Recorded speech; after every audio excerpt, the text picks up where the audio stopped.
noches, ¿cómo está? Están todos preocupados del populismo. ¿Qué pasa con los populistas? Entonces uno empieza a hacer un listado de la cantidad de presidentes o de gente que está influyendo en los países que son populistas y entonces empieza el espanto. ¿Qué va a ocurrir? Liberalismo en tiempos de cólera. Andrés Velasco y Daniel Brieva son los autores de este libro, donde pretenden dar una respuesta al populismo, pero del centro. Entonces también es complicado, porque el centro, ¿cómo se define? Andrés Velasco está con nosotros. ¿Qué tal? ¿Qué tal, Tomás? Muy buenas. Se empieza la lista, ¿eh? Donald Trump, Nicolás Maduro, Víctor Orbán en Hungría, Andrés Manuel López Obrador, Rodrigo Duterte, Daniel Ortega, Jean-Marie Le Pen, Francia, Pablo Iglesias en España, todos populistas. Entonces la lista como que es larga. Es muy larga. Entonces comienza el libro haciendo un listado en las primeras páginas. Entonces como que para dar un poco de terror. Entonces tratan ustedes de responder al terror. Oye, una cifra solamente, sí. Haciendo aritmética rápida, 1/3 de la humanidad hoy día vive bajo gobiernos populistas de izquierda o derecha. 1/3, más de 2.500 millones de personas. ¿Desde cuándo que hay populismo?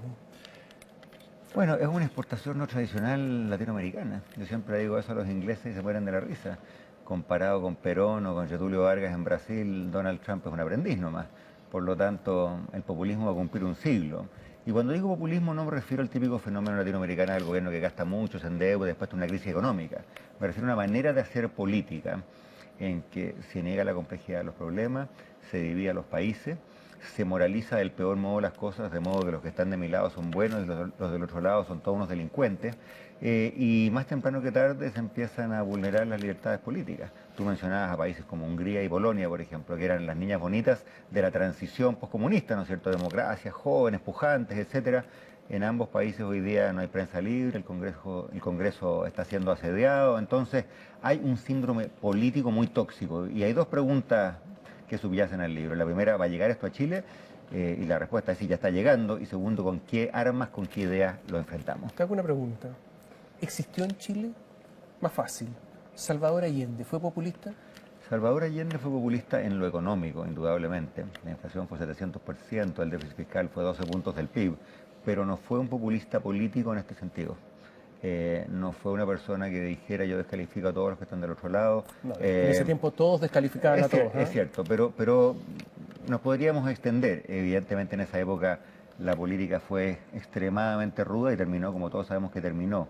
Pero no veo yo Allende en el molde clásico del populista que vemos hoy, aunque es indudable que las políticas económicas del gobierno neopopular fueron populistas. Pero aquí se dice, Alan García en el primer gobierno en Perú, recientemente suicidado, fue populista en el primer gobierno. En lo económico más que en lo político. Pero Allende fue mucho más extremo que Alan García, ¿no? Indudablemente. Entonces fue mucho más populista Allende que Alan García. Es que estoy de acuerdo. Mi único punto aquí es que creo que hay dos síndromes populistas. En América Latina, con los Perones y los Vargas y los Alan García y los Allende, y hay varios otros, tenemos una larga y no siempre muy feliz historia de gobiernos que gastan más de la cuenta, se endeudan más de la cuenta y eventualmente hacen crisis. Y eso puede ir de la mano, pero puede no ir de la mano, de lo que en el libro llamamos populismo político, que es el síndrome que yo te describía recién. Creo que algunos, como García y Allende, fueron más populistas en lo económico que en lo político. Hay otros que son súper populistas en lo político, pero razonablemente ortodoxos en lo económico.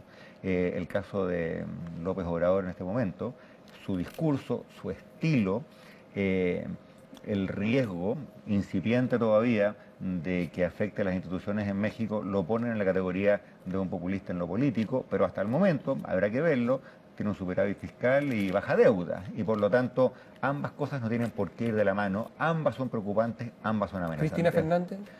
Populista por todos los lados, por donde se le mire. Lula, que dejó endeudado Brasil, ¿no? Sí, cierto, pero más en lo económico que en lo político. Ya, pero lo económico es importante, ¿no? No lo dudo ni por un momento. Esto tiene un límite. Y en Chile,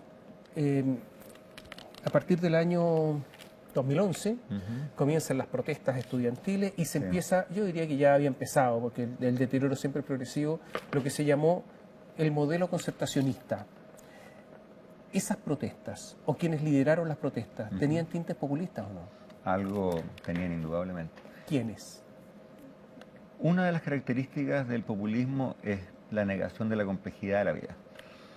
Darle buenas pensiones a los jubilados es un problema difícil y por lo tanto en distintas partes del mundo hay distintas fórmulas, algunas con más ahorro individual, con más ahorro estatal, públicas, privadas, en fin. ¿Qué pasa en Chile? Que partiendo de un problema que es real, no lo pongo en duda ni por un segundo, se genera un eslogan, no más FP. ¿Quién la reemplaza? ¿Cómo se hace? ¿Quién paga la cuenta? Eso lo veremos después. Esa manera de aproximarse a un problema político se parece, por ejemplo, a Trump y el muro. ¿Hay en Estados Unidos un problema migratorio? Por supuesto que lo hay. En vez de reconocerlo en todas sus dimensiones, ¿qué dice Trump? Hago una muralla. Que por supuesto nunca la va a hacer. Pero la manera de aproximarse al problema, la negación de la complejidad, la negación del pluralismo, eso es bien populista y en Chile ya estamos viendo indicios más que significativos. Segundo gobierno de Michelle Bachelet. Principal problema de Chile, la desigualdad. Eso era. ¿Eso es populismo? ¿Que ese sea el principal problema de Chile? Por supuesto que no. Esto es un libro acerca de la desigualdad. No dudamos por un segundo que la desigualdad es un problema gigantesco. Lo que pasa es que frente a ese problema puede haber respuestas populistas y respuestas no populistas. ¿Y la respuesta fue populista o no? No en el sentido político. ¿En sentido económico? Mira, yo entonces tuve y sigo teniendo un ramillete de divergencias con lo que se hizo en ese momento, pero no tildaría ese gobierno populista. ¿Cómo se le tildaría entonces? Pero yo pensé que me íbamos a hablar del libro, no, No, de lo pero que se dijo, no se dijo sobre Bachelet pero es que aquí se habla de Bachelet, por eso pregunto. Pero hablamos de Bachelet en otro contexto, hablamos de Bachelet, hay un capítulo que parte con el día en que Michelle Bachelet ganó el gobierno. Efectivamente. Y contamos una anécdota que yo la viví y que siempre me ha parecido muy emocionante. Y es que yo estaba ese día en el hotel cuando Michelle Bachelet ganó y saqué la cabeza por la ventana y nunca me voy a olvidar de las decenas de miles de mujeres, niñas, con la bandera cruzada la banda presidencial cruzada al pecho, que decían yo también puedo ser presidenta. Primero, súper emocionante porque es un logro social, un cambio histórico para Chile. Pero lo interesante es que esas bandas que celebraban la llegada al poder de una mujer socialista, no las había hecho el Estado, ni el comando, las había hecho el mercado. Y por eso hablamos de cómo la mano invisible de Adam Smith aplaudía la llegada de la izquierda al poder. Lo que pasa, Andrés, es que es en el primer gobierno de Bachelet. Absolutamente. En el segundo gobierno de Bachelet, y pregunto porque está en el libro, se cita esa famosa frase que ya quedó para la historia de Nicolás Eizaguirre, que un hombre tan cercano a Bachelet y yo diría tan influyente en ella, acerca del famoso tema de los patines. Sí. ¿Eso es populismo? Hay todo un capítulo al respecto. Exactamente. Hay todo un capítulo al respecto. Nosotros pensamos que es un enfoque... Mira, es que ¿sabes lo que pasa? El juego de quién es populista y quién no es populista al final más allá de tiene matices. Las formas, ¿no? Sí.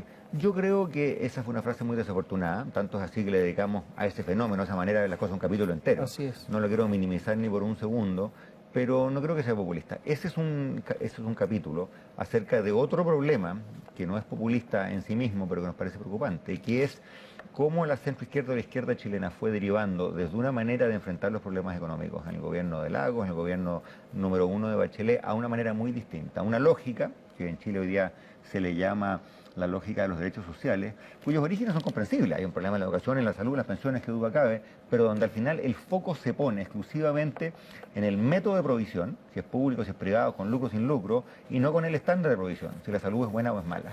Y nosotros argumentamos latamente, no te voy a dar todos los detalles ahí, que ese cambio conceptual por parte de la izquierda chilena tiene tres problemas.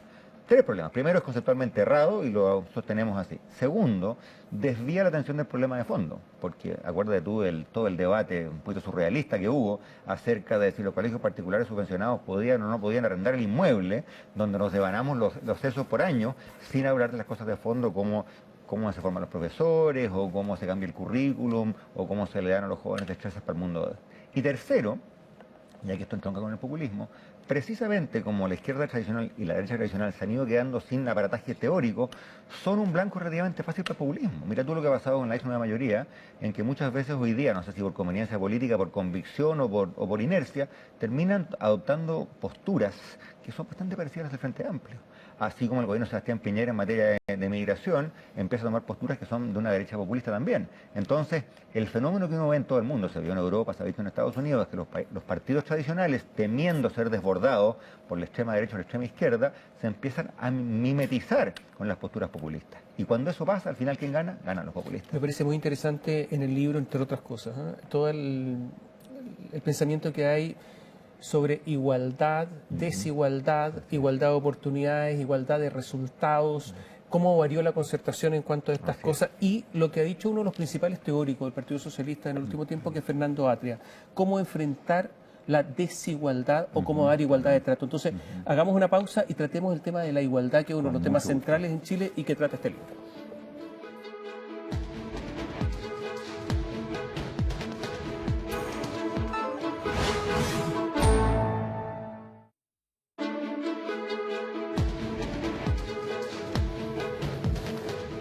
Velasco está con nosotros en esta visita corta a nuestro país, vive en Londres.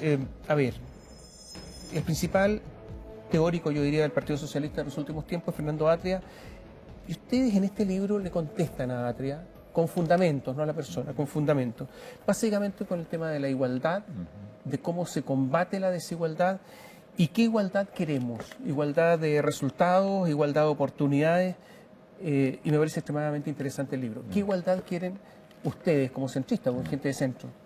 Antes que nada, tú preguntabas recién si hablar de igualdad es populista. Por supuesto que no, al revés. Es imposible hablar de Chile sin hablar de igualdad. Donde creemos que parte de la crítica de la izquierda ha ido por un mal camino es en el siguiente punto. Primero, la igualdad y la libertad no son enemigas. Se puede ser liberal y estar preocupado de la igualdad. Porque si el liberalismo cree en la libertad, tú comprenderás que decirle a un niño que tuvo una mala educación y que ser un barrio muy pobre, que es libre para ser poeta o ser astronauta, es una burla. Porque si tú no tienes las condiciones mínimas de igualdad, de acceso, de oportunidades, esa libertad es ficticia. Por lo tanto, primera afirmación, la igualdad es prima hermana de la libertad, no son contrapuestas como a veces la izquierda o la derecha tradicional pretenden decir. La segunda cosa es que hay que ser cuidadoso en precisar qué tipo de igualdad buscamos, porque hay distintas igualdades que entran en conflicto. Si yo te digo a ti, la igualdad es que todo niño reciba la misma educación, tú me vas a decir, bueno, pero resulta que un niño que anda en silla de ruedas no puede recibir lo mismo, tiene que tener un acceso privilegiado porque de otro modo no puede entrar a la sala de clase. Por lo tanto, la igualdad de acceso no es lo mismo que la igualdad de oportunidades, ni tampoco que la igualdad de resultados, en fin. Ahí pensamos nosotros que el énfasis en los derechos sociales definidos como los ha definido la izquierda en Chile y allá es erróneo, porque, como argumentaba hace un par de minutos atrás, el foco está en los mecanismos de provisión. Nos hemos devanado los sesos discutiendo de lo público, de lo privado, y no en el estándar de provisión. Y ese al final es un debate medio estéril. Te cuento una anécdota de 30 segundos. Yo soy profesor en el London School of Economics, institución que data de 1895. El otro día le pregunté a un profe que lleva 30 años ahí, oye, dime, ¿nuestra institución es pública o es privada? Y el tipo me quedó mirando y me dijo, hace 30 años que me pregunto lo mismo y todavía no lo sé. Las instituciones públicas exitosas en el mundo son híbridos de público y de privado, y la gente no se van a los sesos diciendo todo lo privado es bueno, todo lo público es malo y viceversa. Y la otra idea que nos parece capital es que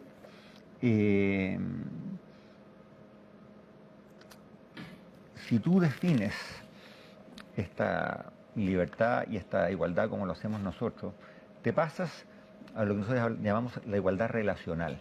Hay un concepto muy lindo de una filósofa norteamericana que se llama Elizabeth Anderson, que es el siguiente. Frente a todas estas diversas definiciones de igualdad, la más práctica, la más correcta, la más justa si tú quieres, es que el Estado le debe a la persona, la sociedad le debe a la persona, darle los instrumentos en educación y otros que le permita a esa persona comportarse como y ser tratada como igual en los debates democráticos. ¿Qué quiere decir eso? ¿Cuál es el estándar educativo que el Estado de Chile le debe a un joven? Si ese joven es muy bueno para el tenis, ¿el Estado le debe, tiene la obligación de darle lecciones de tenis? Por supuesto que no. Tiene la obligación el Estado de proveerle las destrezas, los conocimientos, las facultades que le permitan hacer lo que tú y yo estamos haciendo, participar como iguales en un debate. Y eso, creo yo, ordena el debate sobre educación y el debate sobre salud, etcétera, etcétera.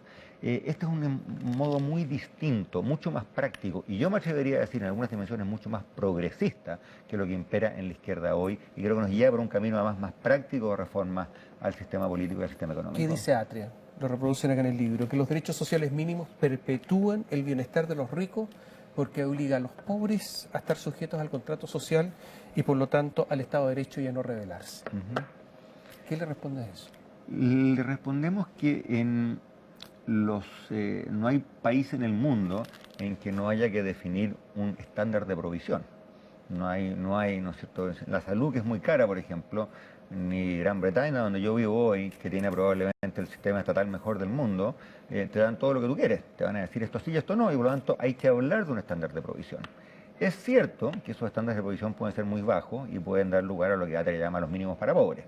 Es cierto, pero también es perfectamente factible que si uno se saca alguna de las telarañas ideológicas, pueda tener un debate acerca de cuál es el estándar de provisión. Yo te acabo de dar un ejemplo de cuál debería ser a nuestro juicio el estándar de provisión en educación, y al mismo tiempo tener una cabeza bien abierta respecto de quién provee esos servicios. El ejemplo que yo te daba respecto del London School of Economics, ¿es público o es privado? No está claro.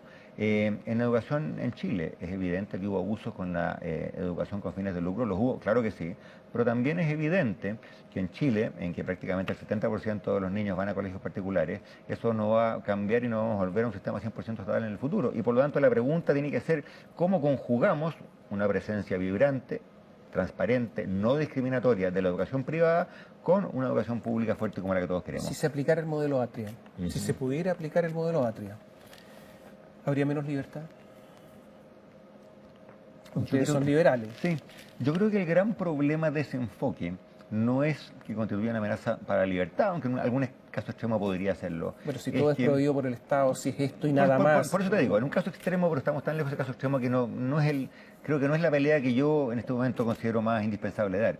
Me parece que es un mal guía para mejorar la calidad de los servicios sociales que en Chile se prestan y por lo tanto es un mal guía acerca de cómo combatir la desigualdad. ¿Por qué habla de derechos sociales cuando Atria, tú lo dices acá, se refiere solamente a educación y salud? Bueno, ese es un punto bien clave y es que si efectivamente el lucro y la provisión privada son el diablo en salud y educación, uno podría preguntarse, bueno, ¿qué hace que la salud y la educación sean derechos sociales distintos conceptualmente a la vivienda o la alimentación? Y me imagino que nadie está proponiendo que se terminen los supermercados con fines de lucro, por ejemplo, ¿no es cierto? O que haya estándares alimenticios de modo que tú puedas comprarte una chuleta, pero no dos. Y por lo tanto, hay una pregunta conceptual aquí, ¿qué hace que estos derechos sociales sean distintos en la vivienda, por ejemplo, que en la salud? Y segundo... O en la alimentación. O en la alimentación. Y la educación. Exactamente. Lo primero es la alimentación, obviamente. Exactamente. Entonces, si tú piensas que 4 o 5 categorías, educación, salud, alimentación, vivienda, que son esenciales, ¿por qué tratar algunas de un modo distinto que las otras? Eso es lo primero. Y lo segundo, ya en términos puramente prácticos, la experiencia mundial, hacemos una gran revisión ahí empírica de lo que han hecho los países, sugiere que los países que tienen mejores estándares de provisión no tienen un solo sistema. Hay sistemas de alta calidad en materia de educación con un gran componente privado, Bélgica, Holanda, Suecia, y otros totalmente estatales como Finlandia. Y por lo tanto, pensar que yo le doy al Estado la prioridad y con eso resuelvo todo porque es la única fórmula que resulta, desde el punto de vista empírico y práctico, resulta no ser así, porque hay muchas fórmulas distintas y lo que Chile tiene que hacer es buscar cuál es la que nos acomoda a nosotros, ojalá despojándonos de cualquier antiojera ideológica excesiva. ¿Hay riesgos populistas en Chile? Ahora. Absolutamente. ¿Dónde están los riesgos populistas? Yo creo que hay que partir haciendo un poquito de historia. En Chile nos encanta pensar que todo lo que pasa en Chile es único y que no seguimos las tendencias mundiales. Pero resulta que en Chile hubo un golpe de Estado del 73, después de que los hubo en Argentina, en Brasil y en Uruguay. Volvimos a la democracia después de que habían vuelto Argentina, Brasil y Uruguay. Hubo indignados, como tú decías, en las calles el 2011-2012, después de que los hubo en Nueva York, en Madrid y en tantas partes. Y somos, por lo tanto, un país muy bueno para seguir las tendencias mundiales.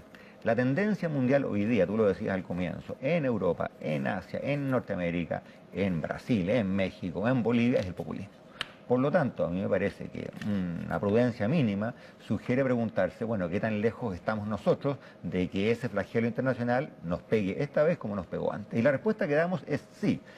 Es evidente que Chile no está al borde de tener que sufrir a una Cristina Kirchner, pero también es evidente que hay tendencias crecientes. Te doy un par de ejemplos. El populismo tiene que ver, y citamos ahí a un famoso politólogo alemán de Princeton, un tipo que se llama Miller, tiene que ver con un estilo de hacer política. Un estilo de hacer política que divide al mundo entre buenos y malos, que niega la complejidad de los problemas y que dice, si tú estás de mi lado, eres bueno, y si estás del otro lado, eres, ¿no es cierto?, un bribón. Y hay populismo de derecha, en que está el pueblo contra la élite, y hay populismo de izquierda, que está el pueblo contra la élite, y un populismo de derecha que está nosotros contra ellos, que pueden ser los inmigrantes, una minoría racial, los extranjeros, el país del lado. Esa manera de apearse frente a los problemas políticos en Chile ya la estamos viendo. Te doy un ejemplo de la semana pasada. Se pone en discusión la estructura del mercado laboral, donde de nuevo hay 55 distintas modalidades en distintos países, no hay una única. Hay 4 destacados economistas que vienen del mundo de la concertación que dicen, mire, no todo es malo en el proyecto de ley de Sebastián Piñera, no es que le den un cheque en blanco, pero dicen, mira, hay cosas rescatables, conversemos, y se les tiran encima la yugular diciendo que poco menos han traicionado la causa. A mí me parece que al revés, en un mundo en que yo me vine en Uber y es evidente que ya hoy día en Chile hay distintas modalidades de trabajo, hay gente que trabaja con contrato, sin contrato, y por lo tanto no hablar de cómo el mundo laboral tiene que moverse a tono con el siglo XXI me parece a mí una cosa un poquito desquiciada. Y por lo tanto, cuando se dice que ni siquiera se puede entrar a discutir en el Congreso el tema, más allá de que resuelva el Congreso o de a qué conclusiones llegue, esa manera de plantearse frente a los problemas es por naturaleza populista. Andrés, estamos terminando y en la parte final de este libro se enfrenta a un problema complejo, que es el centro político. Ni chicha ni limonada, dicen acá. ¿Cómo definirse? Y apelan al raciocinio, pero la gente muchas veces no apela tanto al raciocinio. Absolutamente. Mira, partimos de hacemos un análisis bien descarnado. Primero, es bien evidente que el centro político le ha ido mal en casi todo el mundo. Es bien evidente que si tú miras las últimas elecciones del año 2017, el centro, o los centros, el centro liberal, el social cristiano, el socialdemócrata, todos resultaron bastante magullados, ¿no es cierto? Y por lo tanto, partimos de la constatación de que esta pega no es fácil y que si en general no es fácil, en este momento político, el centro las tiene especialmente difíciles. Dicho lo anterior, nos parece que frente a la sonada populista, el único que tiene los instrumentos conceptuales para hacerle frente al populismo es el centro. Y por lo tanto, la pega que tienen que hacer quienes creemos en estas ideas tiene dos patitas. La primera es, bueno, expresar esas ideas de modo que tengamos los instrumentos con los cuales dar la pelea, y el libro pretende contribuir a eso. Pero segundo, este no puede ser un enfoque al centro que sea ni frío, ni distante, ni tecnocrático. Y el último capítulo que tú leíste trata precisamente de esto. Pensamos que hay ideas súper, no solamente importantes desde el punto de vista conceptual o del raciocinio, sino que también pueden mover a las personas y conmoverlas. Y de hecho damos ejemplos de líderes en la historia política del mundo que, siendo sensatos y centristas, tenían un discurso, tenían una manera de apearse frente a los problemas que llevaba a la emoción, al compromiso y a la movilización. Incluyendo líderes chilenos, como McKibben. Absolutamente. Y es una de las personas a quien citamos profusamente en el libro, entre otras cosas, porque hace justo un siglo, comienzos del siglo XX, pronunció un bello discurso en que hablaba de por qué en Chile no somos felices. Cuando la política deje de hablar de cosas que la gente no entiende y habla de cosas tan básicas como somos o no somos felices, pensamos que el liberalismo empieza a acercarse al corazón de las personas, que es exactamente lo que nos hace falta. Gracias por acompañarnos. Gracias a ti. Y a ustedes muchas gracias por estar con nosotros, y una recomendación mía. Posiblemente este sea uno de los mejores respuestas a Fernando Atria y sus postulados. Digo esto porque es bueno discutir los puntos de fondo con los puntos de Fernando Atria, los puntos que no son de él, y confrontar ideas. Y este libro sirve para eso. Buenas noches, gracias.